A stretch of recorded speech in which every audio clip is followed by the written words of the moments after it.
नमस्कार दोस्तों, आज हम बात करने वाले हैं कैल न्यूपोर्ट द्वारा लिखी गई book how to become a straight A student के बारे में। इस बुक में ऑथर ने स्मार्ट स्टडी के बारे में बताया है। उसी में से कुछ पॉइंट्स मैं आज इस वीडियो में आपके साथ शेयर करूंगा। Let's begin. Number 1, quiz and recall. कई सारे स्टूडेंट एक बहुत बड़ी मिस्टेक करते हैं। अगर उन्हें कोई चीज पढ़नी होती है या उन्हें कुछ याद करना होता है तो वो पहले बुक पढ़ के या क्लास अटेंड करके उस चैप्टर या टॉपिक के नोट्स बनाते हैं, या उन्हें याद करने के लिए उन्हें बार बार पढ़ते रहते हैं, जिससे कि उन्हें लगता है कि वो अच्छा कर रहे हैं। वो कोई भी वर्ड या लाइन पढ़ते हैं और इमीडिएटली आंखें बंद करके उसे रिपीट करते हैं और उन्हें लगता है कि उन्हें सब याद हो गया, लेकिन असल में वो इन्फॉर्मेशन उनकी शॉर्ट टर्म मेमोरी में स्टोर हुई होती है जो लॉन्ग टर्म में उन्हें याद नहीं रहती। कई साइंटिस्ट तो कहते हैं कि ऐसा करना स्टूडेंट्स में एक इल्यूजन क्रिएट करता है, जिससे उन्हें बार बार एक ही चीज पढ़कर लगता है कि उन्हें सब कुछ याद हो गया है। पर जब एग्जाम में उनसे वही सेम क्वेश्चन पूछा जाता है तो उन्हें कुछ याद नहीं आता, क्योंकि वो अब तक पढ़कर याद कर रहे थे। लेकिन एग्जाम हॉल में हम पढ़कर आंसर नहीं करते, बल्कि इन्फॉर्मेशन को रिकॉल करके आंसर करते हैं। एल्बर्ट आइंस्टाइन का कहना था कि if you don't explain it simply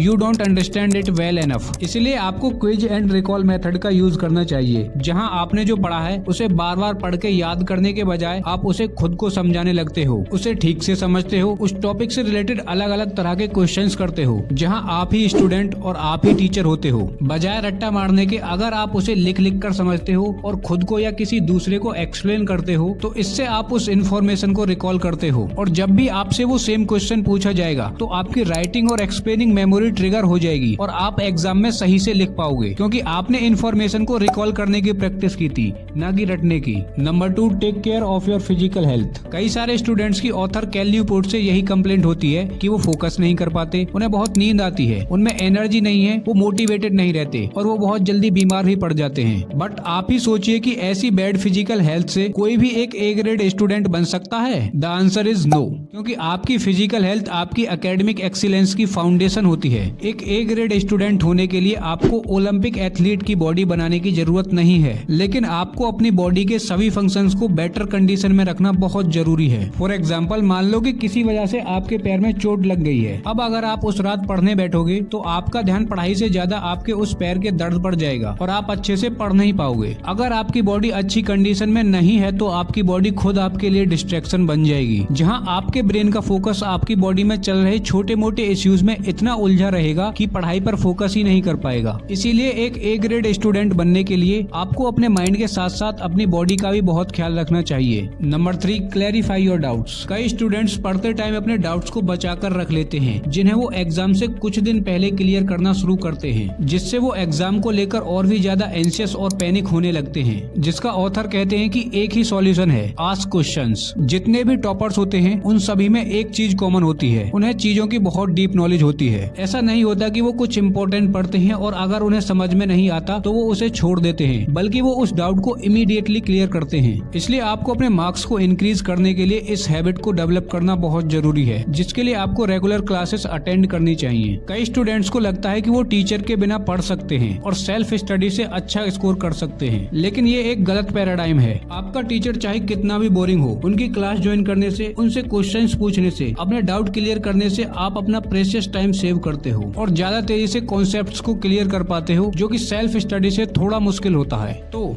अगर आपको ये वीडियो अच्छी लगी हो तो वीडियो को लाइक और चैनल को सब्सक्राइब करके हमारा उत्साह बढ़ाएं और बेल नोटिफिकेशन को ऑन कर लें ताकि आप आने वाली वीडियोस को मिस ना कर पाएं। Thank you for watching.